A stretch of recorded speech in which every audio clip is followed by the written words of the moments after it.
Hello, Tyrants. I have you guys exposing yourselves tonight. Y'all are doing an excellent job showing everyone your disdain for the First Amendment.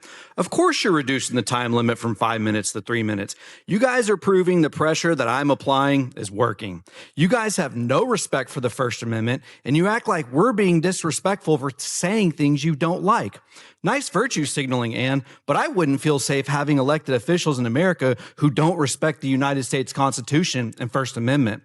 Do you even know why I started coming here in April last year to speak? Because T-Mobile got me censored and shadow banned on every social media platform I was using to expose them as a whistleblower. And I knew this was the only place I could come where T-Mobile couldn't have me deleted from the internet.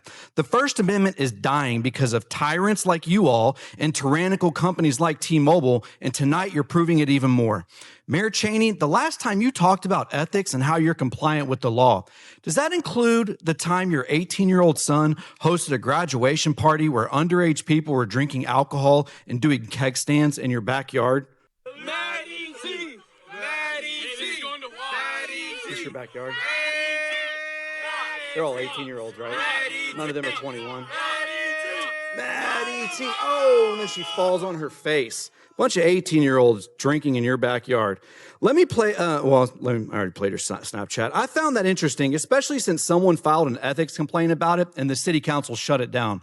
Also, I have a lot of respect for the Frisco Police Department, but now I'm curious as to why they didn't show up to your house when there were 911 calls about this party. Maybe the police chief knows more about that. Why wasn't there any more investigation? I know if it were me or anyone else in the audience hosting underage kids drinking alcohol on our property, we would have went to jail and been prosecuted for it. But since it was the mayor of Frisco, nothing happens. Maybe it's just another odd coincidence, like your net worth exploding while being the mayor. Frisco is cooked. This city is done. You may as well change the city name to Mumbai, because in a few years, this entire city council and mayor will be Indian.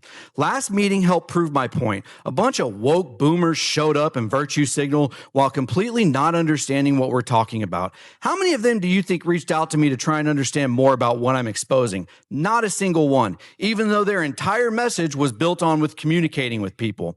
In a few years, they'll be sitting in a retirement home needing someone to take care of them, and Frisco will be completely unrecognizable. I've heard from a lot of Frisco residents about the schools here being 70% Indian kids. That is not diversity.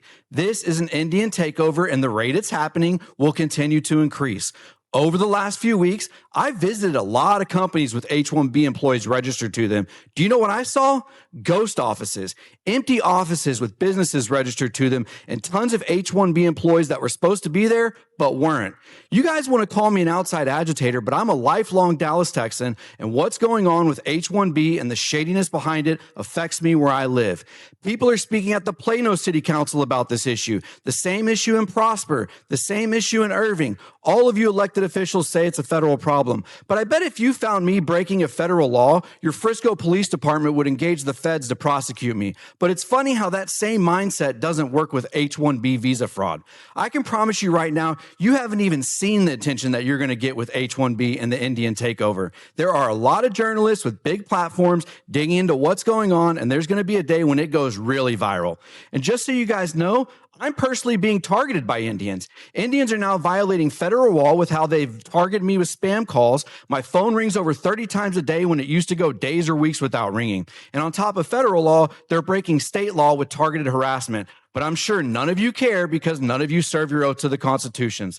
And as a reminder, T-Mobile is the biggest private sector employer in Frisco, and they're laying off Texans while opening up a new office in Hyderabad, India. And the whole reason I speak here is because T-Mobile violated my constitutional rights in their office in Frisco, Texas, at Warren Parkway and the Tollway. I've exposed how they use diversity, equity, and inclusion to discriminate against Americans, how they censor text messages during COVID, how they provide unlimited money for transgender surgeries. And in fact, let me play a little clip of a video of a T-Mobile employee sharing their transition surgery on a company website, on a company webcast. On the left, I had my top surgery that's got drains in. You're also seeing the yellow. Those were covering my nipples that were basically, again, sorry if this is graphic for anyone. It was taken off of my body with a pair of scissors, and it was then stapled back onto my body.